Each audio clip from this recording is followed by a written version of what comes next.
स्वयं को खोजो के विशेष एपिसोड में आज हमारे विशेष मेहमान मुकुल जी उपस्थित हैं, जो बहुत सारी विधाओं के जानकार हैं, लेकिन उसमें से मुख्य रूप से वास्तुकार भी हैं, जिसकी वजह से आज हम उनका स्वागत करते हैं।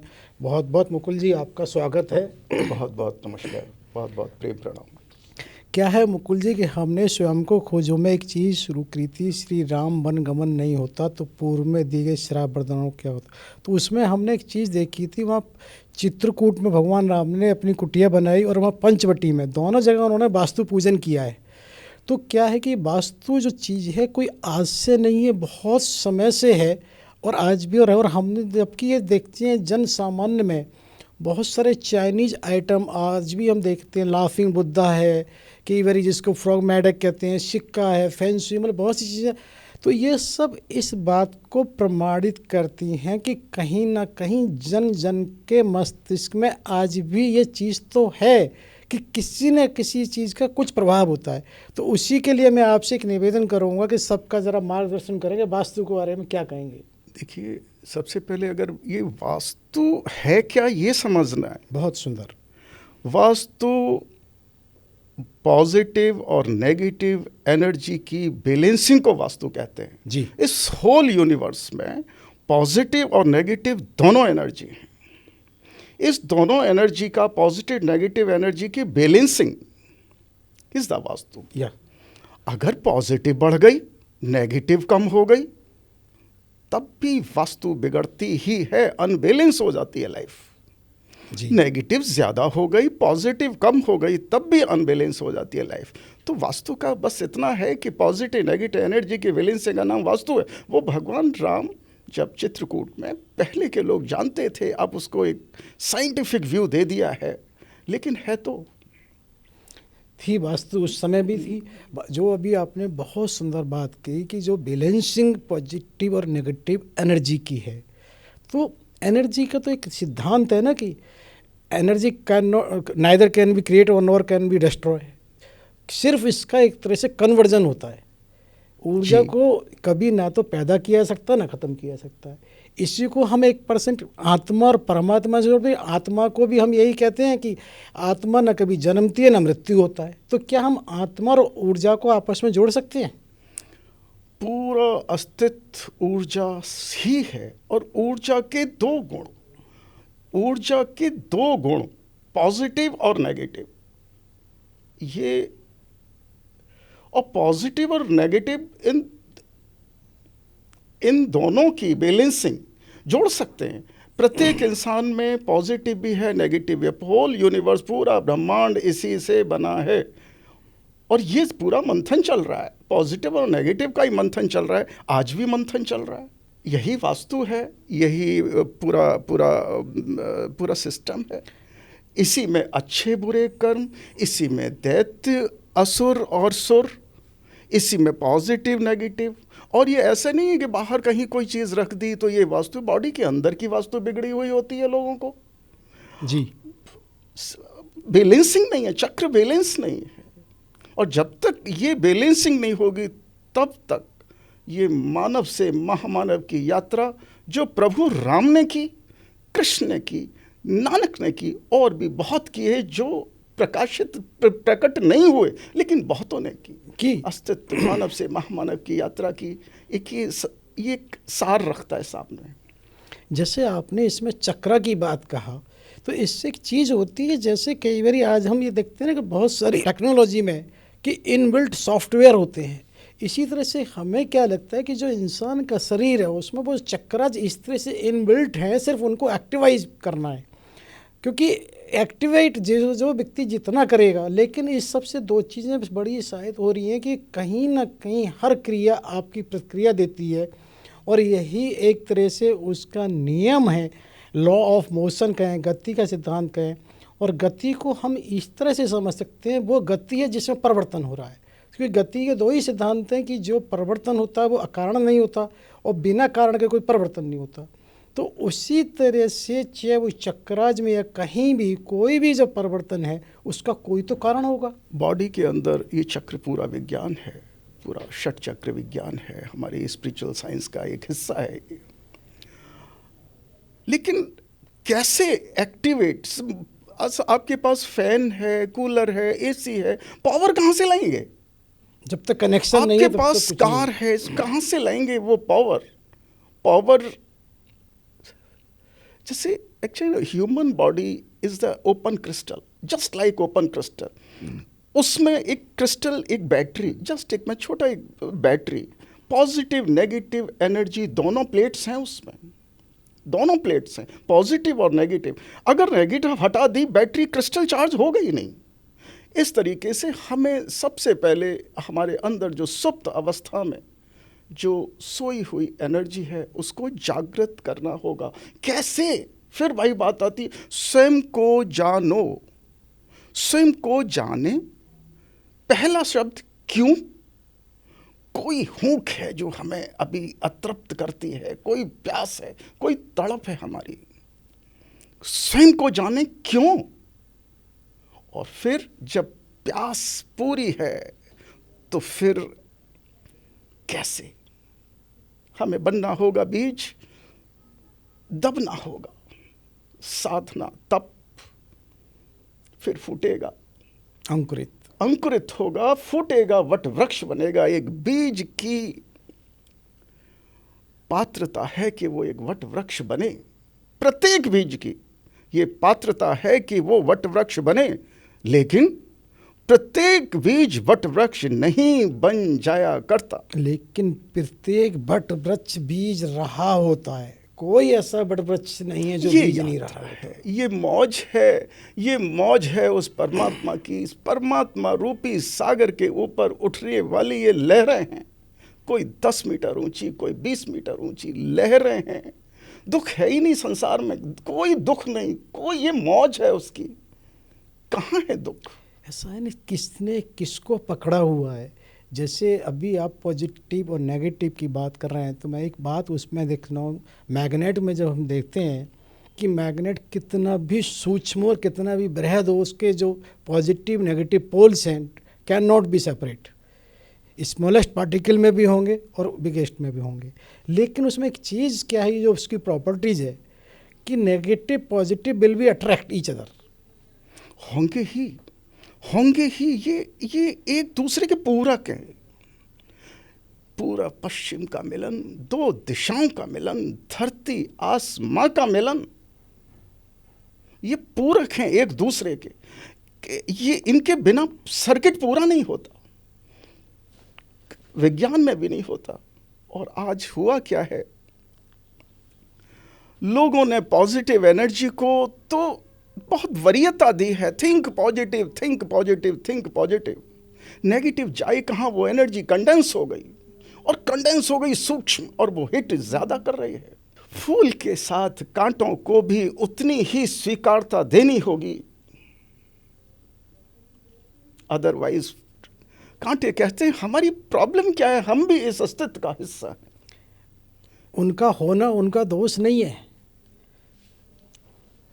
उनकी शोभा है, ये शोभा है। कांटों से ही फूल की शोभा है। जितनी भी सर्जरी, मेडिकल साइंस, जितनी भी साइंस, विज्ञान, मेडिकल साइंस, सर्जरी बिना कांटों के ना हुई, नहीं हुई। और कांटे बोलते रहे सदा कि हमें तोहमत लगाई गई, हम पे इल्जाम लगाए गए, लेकिन हमने सदा फूलों की रक्षा की। आज जो दिख रहा है सिस्टम में, सब लोग बदलाव करना चाहते हैं कि ये ऐसा ही नहीं हो रहा है, ये ऐसा हो रहा है, ये सही नहीं हो रहा है, लेकिन गलत करने वाले तुम खुद हो, क्योंकि नेगेटिव को दुत्कार रहे हो, तुम सर्व स्वीकार ना कर पाए। आज सनातन की बात मैंने आपके एपिसोड में देखा, बहुत ज़्यादा सनातन, या होता है सनातन, सनातन एक ही धर्म है, वो है सनातन। और सनातन की एक टहनी है, वृक्ष बड़ा हुआ, एक टहनी है जिसका नाम है हिंदू। इसके एक टहनी, भविष्य में आने वाले जितने भी धर्म आएंगे नए, वो भी उस सनातन का हिस्सा हैं। दिक्कत तब खड़ी हो जाती है जब हिंदू की ही टहनी इस बात को बोलने लगे कि हम ही हैं सनातन, पूर्ण वृक्ष। ये पाखंड का जन्म देता है।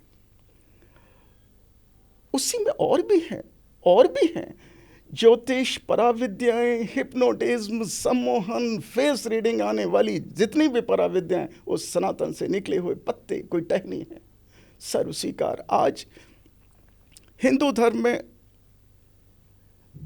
वेज नॉन वेज दोनों चलते हैं, सनातन का ही हिस्सा है वेज और नॉन वेज।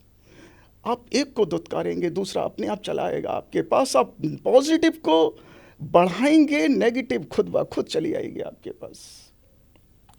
बैलेंसिंग करना है, यही साधना है, यही है साधना, आत्मदर्शन ध्यान साधना।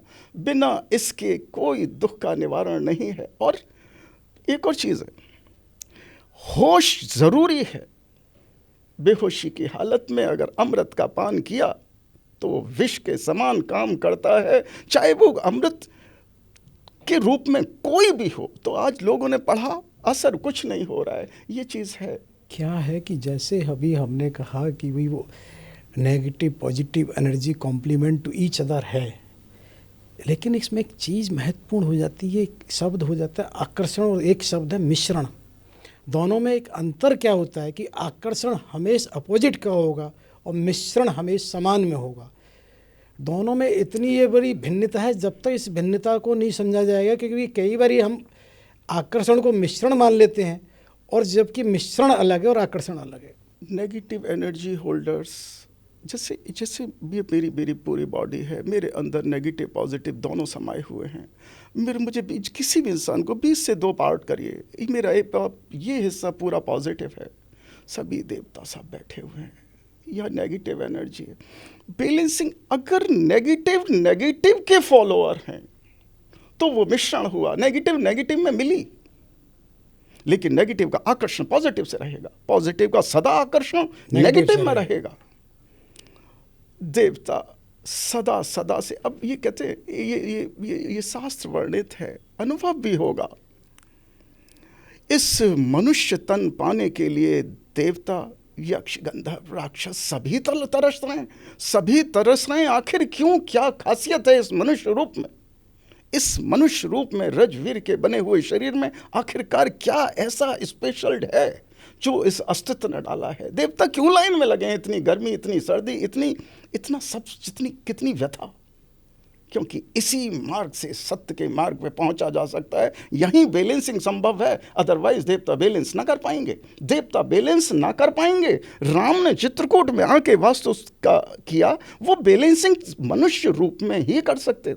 राम मानव से महामानव का एक दर्शन दिया है उन्होंने, एक पूरा ट्रैक सामने रखा है। तो ये बहुत ज़रूरी है कि हम देखें पूरा, हम स्वीकार करें, सर्व स्वीकार। एक ऐसी टहनी, ऐसा फूल जिसके साथ कांटा जुड़ा है, हम दोनों को स्वीकार करें। दोनों का अस्तित्व एक दूसरे से है। फूल का अस्तित्व कांटे से है, कांटा नहीं होगा तो फूल की स्वीकारता क्या है? और फूल से कांटा है और कांटे से फूल है। तो इसी तरह से ऐसा हो ही नहीं सकता, क्योंकि हमारे यहाँ ये शास्त्रों में भी क्या है कि कोई भी प्रकृति जो होती है वो सात्विक भी है, तामसी भी है, राजसी भी है। ऐसा नहीं हुआ, किसी भी एक के बैलेंस से हो ही नहीं सकती।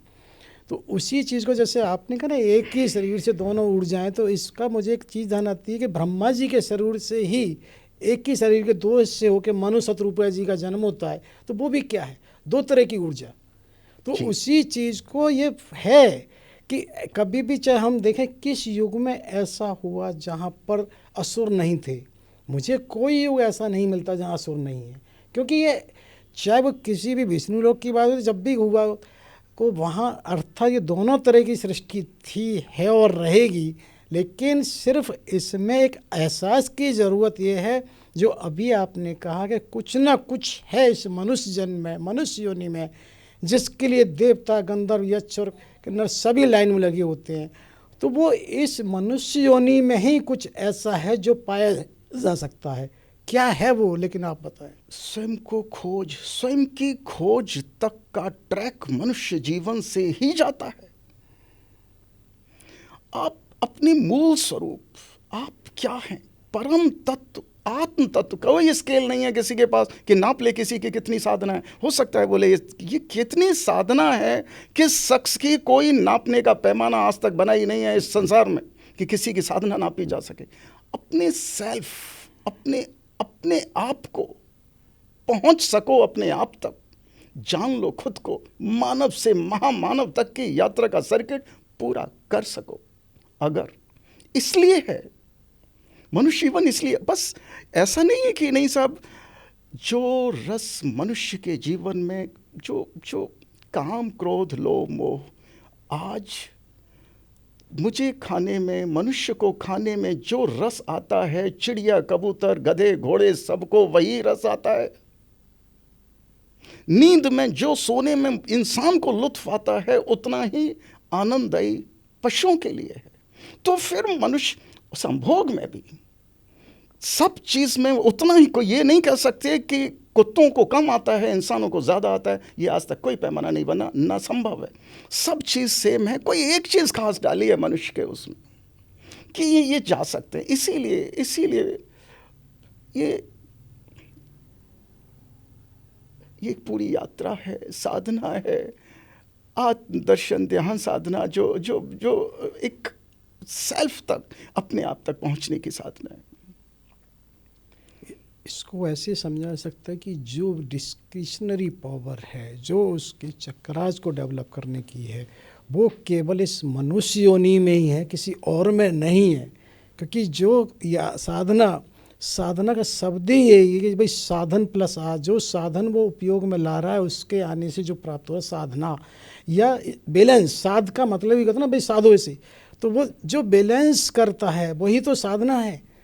तो इसका जो आप कह रहे हैं कि कोई पैरामीटर बन ही नहीं सकता, क्योंकि साधना एक ऐसा विषय है जिसका बाहरी कोई रूप है ही नहीं।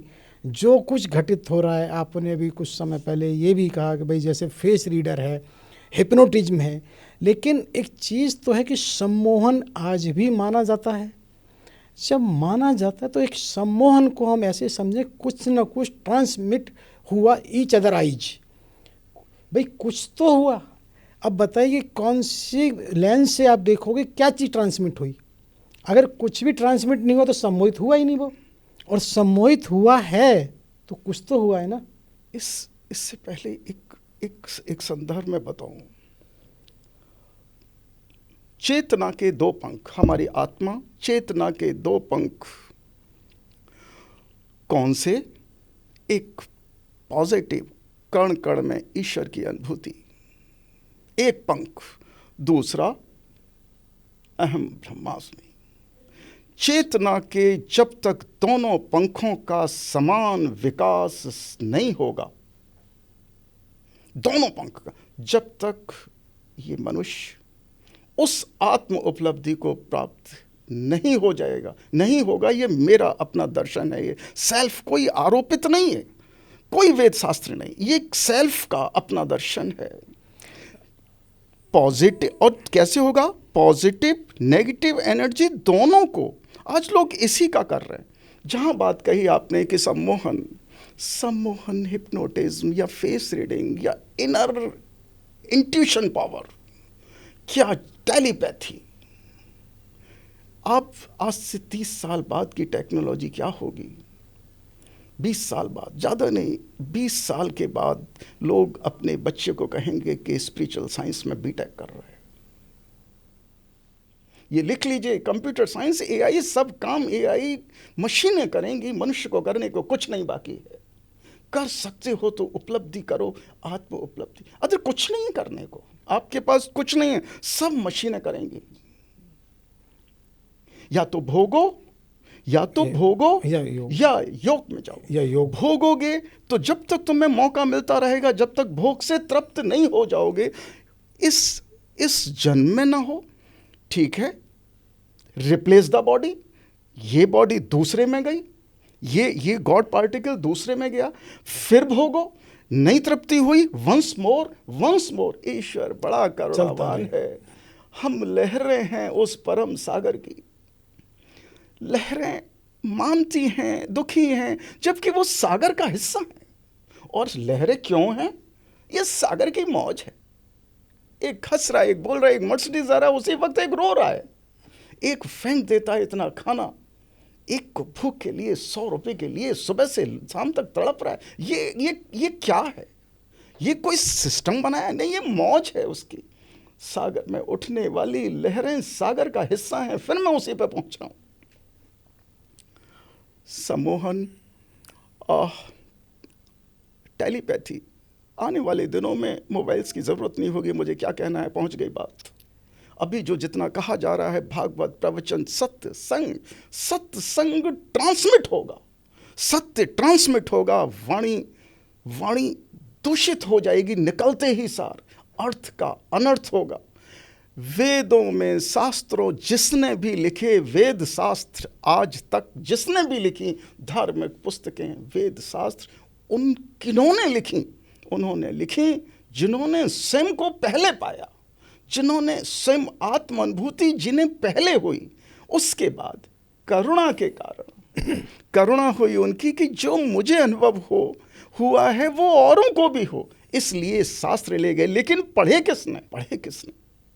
पढ़े उसने जो बेहोशी की अवस्था में, लिखे उसने जो जागृत अवस्था में है, पढ़े उसने जो बेहोशी की अवस्था में है। तो अर्थ का अनर्थ होना लाजमी सी बात है। अब संवरिया ले चल पल्ली पार, और पल्ली पार संवरिया आ गया आपके सामने रात के 2 बजे, तो चलने को तैयार हो गए ना। ये झूठे वादे, ये खोखले शब्द, इनमें प्राण नहीं है। ये उसकी करुणा है कि वो नहीं आया सामने, नहीं झेल पाओगे, सच्चाई है ये। तो ये ऊपर से बस किया जा रहा है, सर्जरी कराने को तैयार नहीं है। और आज इस जो समय काल चल रहा है, जहाँ पाखंड का बोलबाला है, उस रावण को, उस कंस को मारना बहुत आसान था राम के लिए, कि सामने रावण है, ये मैंने तीर मारा मर गए। लेकिन उस रावण को मारना बहुत मुश्किल है जो राम नाम के दुपट्टा ओढ़ के बैठे हैं। कुछ कौन सा तीर है? तीर खत्म हो गए राम के पास, आज की डेट में खत्म हो गए। तो किस जागरण की बात? अब तो सर्जरी का खेल है। कल की बात चल रही है, कल की आएंगे, कांटेश्वर महादेव आएंगे, खोही भी आएंगे, लेकिन होगी सर्जरी।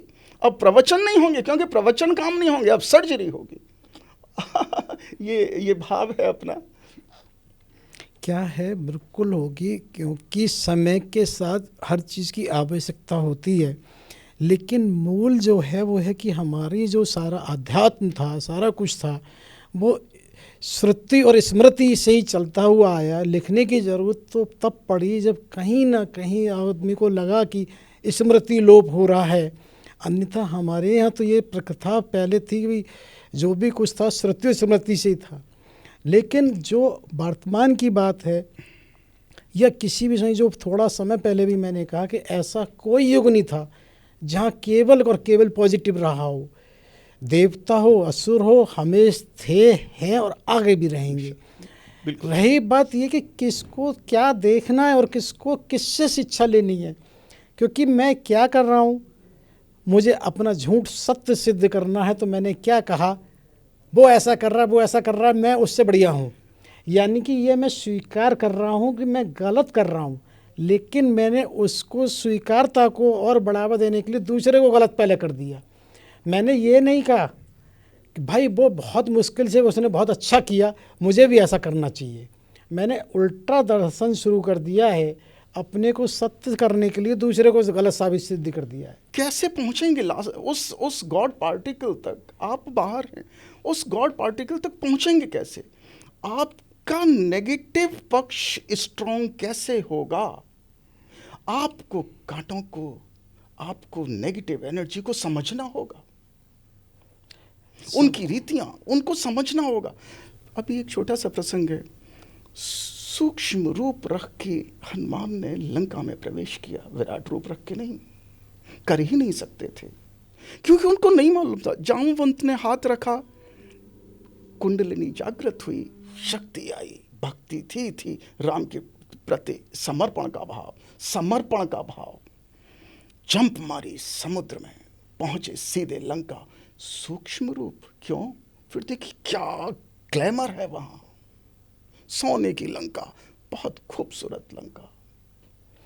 सारे देवता जिसके बंदी हों वो खूबसूरत से, सारे कौन से नौग्रह उसके यहाँ बंदी नहीं थे, जिसको आदमी कहता है। तो हनुमान का भी जो पूरा का पूरा, वो भी मानव से महामानव।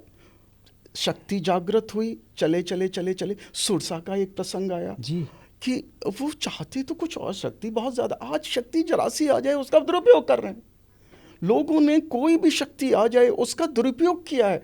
प्रत्येक कोई मंत्र जाप है, मंत्र जाप करेंगे, मान लीजिए जैसे मंत्र शक्ति है, मैं मंत्र जाप कर रहा हूँ, मैं एक देवता को बुला रहा हूँ, आखिरकार क्यों? मंत्र शक्ति से जो शक्ति आई हमारे पास, उसका लोगों ने दुरुपयोग किया है। जैसे दुरुपयोग में ही चली जाएगी, एडजस्ट हो जाएगी, वो सिद्धियां आई एडजस्ट हो जाएंगी। किस लिए? सिर्फ ये कि हम खुद को जाने। एक मांग नहीं है। आज बहुत दुख है संसार में, दिखता है बहुत भीड़ है, बहुत लोग धार्मिक हैं, बहुत भक्त हैं, बहुत दुख है। क्या है? जागरण की कहीं दूर दूर तक बात नहीं आ रही। क्या है कि जब तक हमें क्या देखना, क्योंकि हमारे यहाँ भी शास्त्रों में दो ही, जैसे आप कहते हैं कि पॉजिटिव नेगेटिव एनर्जी की, उसी तरह से ये दो ही रास्ते बताए गए। या तो आप इसको मान लो सब कुछ ब्रह्म है या सब कुछ माया है, क्योंकि जो भी कुछ डेवलपमेंट है इसको अगर आप फिल्टर करते जाएं भी, ये किससे इससे, ये किससे, ये किससे, तो आप एक ही तत्व पे पहुंचेंगे, वहाँ कोई दूसरा कुछ है ही नहीं। क्योंकि हम वहाँ जब ये देखते हैं श्रीमद् भागवत गीता में जब सृष्टि का वर्णन आता है कैसे कैसे सृष्टि, तो उसमें बिल्कुल सब कुछ साइंटिफिकली डेवलप हुआ कि कैसे हम ये देखते हैं विज्ञान में बिग बैंग थ्योरी आती है कि कोई एक नाद हुआ जिससे पूरा ब्रह्मांड, तो वहाँ पर भी एक तरह से वो हुआ जिससे सब आकाश शब्द हुआ, शब्द से आकाश का जन्म हुआ है, और आकाश के जन्म से ही फिर उसके बाद वायु का जन्म हुआ। तो वहाँ सब कुछ है कि फिर अग्नि का, फिर जल का, उसके बाद भूमि का, और इसी उल्टे क्रम से सारा एक तरह से लय और प्रलय होता है। तो एक प्रक्रिया है और वो प्रक्रिया ही सब तरह से है। तो जैसे ही व्यक्ति का जो दर्शन है, उसको ये दर्शन ये नहीं देखना कि कहाँ पर क्या नेगेटिव पॉजिटिव है, उसको तो अपना संतुलित करना है कि जो आप कह रहे हैं कि जो चीज़ है उसकी स्वीकारोक्ति उसी उस रूप में करनी है, क्योंकि वो जो हाँ नेगेटिव है तो वो है क्यों, उसकी वहाँ ज़रूरत है। किसी आप प्रोजेक्टर पे, किसी प्रोजेक्शन पे, किसी नियंता पर ये उंगली नहीं उठाओगे कि उसने वहाँ क्यों किया है। जो भी कुछ है वो अकारण नहीं है, ऐसा नहीं हुआ कि वो किसी कारण के बिना हो गया है। बॉडी के अंदर 3 नाड़ियाँ, जो सूर्य नाड़ी, चंद्र नाड़ी, सुषुम्ना नाड़ी, आप किसी भी एक नाड़ी पे पहुँचें आपको शक्ति आएगी। किसी भी एक नाड़ी से चलें, लेकिन खेल सुषुम्ना में है। बीज बन के दबना है, मिटना है, मिटने को तैयार रहना है, तब फूटेंगे एक वट वृक्ष। यात्रा बीज की होनी चाहिए पत्तों तक, पत्तों से यात्रा बीज की। भटकाव ज़्यादा है, ये पीला पत्ता, इस पे मक्खी बैठी नहीं बैठी है, ये हिल क्यों रहा है ज़्यादा, ये ऐसा होता है बीज से। ये पूरा है, मूल आधार से ऊपर की यात्रा है। जब हृदय पे एनर्जी आएगी तब प्रभु की, परमात्मा की, आत्मा की पहली किरण है वो, जो है प्रेम। प्रेम ब्रह्मरंध्री, क्या अभी आपने कहा, ये ब्रह्म ग्रंथि, नाभि से नीचे की 3 मूलाधार, ये 3 चक्र। रावण की नाभि में अमृत था, नाभि में ही क्यों था, क्या हो गया? ब्रह्म ग्रंथि सिद्ध थी। बिल्कुल अमृत होना लाजमी सी बात है। हमारे यहाँ शास्त्रों में तो अमृत को विकसित करने की पूरी प्रक्रिया, एक एपिसोड में हमने पूरी चर्चा करी थी, अमृत को कैसे पैदा किया जा सकता है और एक नाड़ी के थ्रू वो कैसे आपके अंदर स्थापित हो सकता है। पूरा एक 100 वर्ष की प्रक्रिया दी है उन्होंने। इस तरह से एक फॉर्मूला है, इसको अगर आप व्यक्ति जीवन में लेगा तो वो हो सकता है। लेकिन मूलतः जो वो ये है कि चाहे हमारा शरीर है, चाहे ये पूरा संसार है या ब्रह्मांड है, जो भी कुछ कहीं भी घटित हो रहा है वो एक अकारण नहीं हो रहा। जो उस कारण को समझ लेगा वो शांत हो जाएगा, क्योंकि उसे लगेगा ना कुछ नेगेटिव है ना कुछ पॉजिटिव है।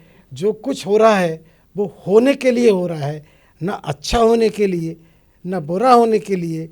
क्योंकि जो हो रहा है वो होने के लिए हो रहा है, वो किसी इस सोच से, इस प्लानिंग से नहीं हो रहा है। और नियंता की इतनी बड़ी जो व्यवस्था है वहाँ कहीं कोई भूल चूक नहीं है, सिस्टम चल रहा है अपने हिसाब से। जो कुछ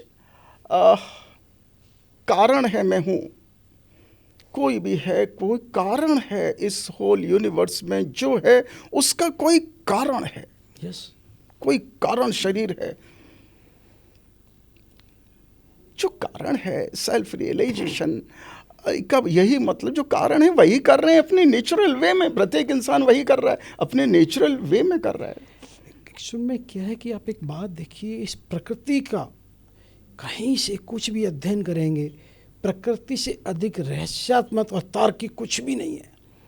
क्या है कि सारे बीज अंकुरित नहीं हुए, लेकिन ऐसा भी नहीं है कि बीज अंकुरित ही नहीं होता। किस बीज को जिसको वृक्ष बनना है उसे अंकुरित होना ही पड़ेगा, बिना अंकुरित हुए वृक्ष बन ही नहीं पाएगा। लेकिन ऐसा भी नहीं है सारे ही अंकुरित हो जाएंगे। अब उसका भी पूरी बीज की यात्रा है, उससे जुड़े हुए सारी चीज़ों का एक अध्ययन करना होगा।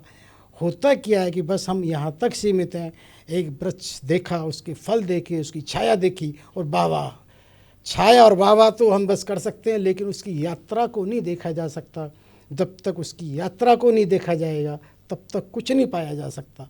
यात्रा को जानना ही होगा, चाहे वो बीज से फल तक की यात्रा है, किसी भी यात्रा है। क्योंकि होता क्या है, किसी भी यात्रा से पहले उसे स्वयं को खोजो की यात्रा शुरू करनी पड़ेगी कि वो आखिर कहाँ झांक पाता है, कल क्या था उसका, आज क्या है और कल क्या होगा। लेकिन इस सब में जो बहुत समता समानता है वो एक ही चीज़ है, जिसका वर्तमान सुखद नहीं है उसका अतीत और भविष्य दोनों ही सुखद नहीं हो सकता। और जिस समय वर्तमान सुखद हो गया, अतीत भी सुखद हो जाएगा कैसा भी रहा हो, और भविष्य भी सुखद होगा। लेकिन होता उल्टा है, ना वर्तमान सुखद हो पा रहा है, ना वो अतीत को सुखद कह पा रहा है, तो भविष्य तो सुखद हो ही नहीं सकता। जिसके बीज में सुख नहीं है उसके फल में सुख कैसे आएगा। कहीं भी देखो ना, क्योंकि सुख सबको चाहिए, कोई ऐसा नहीं है जिसको सुख नहीं चाहिए। लेकिन सुख आएगा कहाँ से, क्योंकि हम हर क्षण हर उसको दुख को ही पैदा कर रहे हैं। हमने सुख को पैदा किया ही नहीं ना। जब सुख का बीज हुआ ही नहीं तो सुख का अंकुरण होगा ही नहीं, तो कैसे तो पौधा और वृक्ष बनेगा। सबसे पहले आवश्यक है उस सुख के बीज को रोपण करें, उसको देखा करें कि जो सुख का बीज डाला है वो अंकुरित हो रहा है, उसी को पौधा बनने दें। और वो एक दिन जब वृक्ष बन जाएगा तो स्वयं समझ में आ जाएगा कि बीज की जो यात्रा थी वो अतीत कैसा भी था वो भी सुखद था। क्योंकि जिससे सुख मिला है उसका बीज दुख हो ही नहीं सकता, हो ही नहीं सकता। क्या कहेंगे आप? बिल्कुल सही बात है। यही यात्रा है। और सुख और दुख, सुख मिला दुख मिला, इन दोनों से बाहर निकल के आना होगा। एक ही वक्त में सुख और दुख दोनों, भोग और मोक्ष दोनों परमात्मा सुख दुख से परे है, सुख दुख से परे है। भाई आप एक बात देखिए, दुख माना हुआ है, दुख है ही नहीं कैसे। आप ये देखिए, जिस समय आपको दर्द होता है आप दुख भूल जाते हैं। भयंकर पेन हो रहा है, दर्द, आप दर्द निवारक देखते हैं, उस समय पूछो आपको क्या दुख है, दुख, अरे दुख क्या है यार, दर्द बहुत हो रहा है। उस समय आप को जो पीड़ा है ना दर्द वाली है, दुख है ही नहीं। यानी कि दुख को हमने पकड़ा हुआ है, जकड़ा हुआ है। दुख वास्तव में है था ही नहीं, हमने माना हुआ है। दर्द है तो दर्द निवारक बना है, दुख का कुछ है ही नहीं, दुख माना पकड़ा हुआ है, इसलिए दुख निवारक नहीं बना है। क्या कहेंगे आप? ये स्पिरिचुअल साइंस का पूरा हिस्सा है। कुछ कहना चाहेंगे स्पिरिचुअल साइंस पे खास? अपने अपने दुखों की पोटली को सर पे रख के लोग घूम रहे हैं, अपनी अपनी लेके घूम रहे हैं। और ख्वाहिश से इंसान एक वो परिंदा है जो अपने आप को खुद बांधा है। बांधा नहीं है किसी ने भी, माया ने बांधा नहीं, किसी ने नहीं बांधा, खुद बांधा है। क्योंकि बिना बंधे रह ही नहीं पाएगा। एक्चुअली ये मेरा अपना दर्शन है कि परमात्मा की अनुभूति स्वयं को कैसे खोजें। परमात्मा की अनुभूति, परमात्मा क्या भक्ति से ही मिलेंगे। भक्ति परम फल है। बीज बने नहीं, फल पहले। पहले बीज फूटो, मिटो, बढ़ो और बढ़े, फिर फल लगेगा। भक्ति फल है, टूटे हैं नहीं फल पहले, जब फल से ही शुरू किया तो गलना है ही बीज का, स्वाभाविक है। सीधे फल से शुरू किया, फल टेस्ट बहुत अच्छा है, फल में रस है, फल में रस है, बहुत बहुत फल में रस है। आपने यही कहा, बहुत सही कहा कि जो भी बंधन है वास्तव में इंसान को ये देखना उसने पकड़ा हुआ है, उसको पकड़ा हुआ है। क्योंकि आप ये देखिए इंसान को किसी ने नहीं पकड़ा, लेकिन उसने क्या पकड़ रखा है, ये मेरी पत्नी, ये मेरा मकान, ये मेरी गाड़ी, ये मेरी शोहरत, ये मेरा वो, ये मेरा, यानी कि जो कुछ है उसने पकड़ा हुआ है, उसको किसी ने नहीं पकड़ा है। जिस समय वो स्वतंत्र है, मेरा कुछ है ही नहीं तो वो स्वतंत्र है, उसे कौन रोक रहा है? लेकिन वो स्वयं नहीं पकड़ा हुआ है और इसी यात्रा को उसे स्वयं ही निर्धारित करना होगा।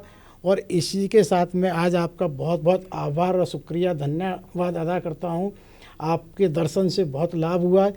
सभी संतवाणी की श्रोता और दर्शकों की तरफ से आपका कोटि कोटि आभार करता हूँ। बहुत बहुत एक चीज़ मैं बताऊँ, संतवाणी के चैनल के माध्यम से जो स्वयं को खोजो, स्वयं के खोजे, स्वयं को खोजो शीर्षक संदर्भ बहुत अच्छा है, ये बहुत करुणा के साथ निकला है। लेकिन सत्य को कहा नहीं जा सकता, सत्य को कहा नहीं जा सकता, ये जानते हुए कि सत्य को कहा नहीं जा सकता, सत्य को कहे बिना रहा भी नहीं जा सकता। और बार बार सत्य को कहने के बावजूद भी सत्य अनकहा रह जाता है। बहुत बहुत धन्यवाद। बहुत बहुत धन्यवाद मुकुल साहब, आपका बहुत बहुत कोटि।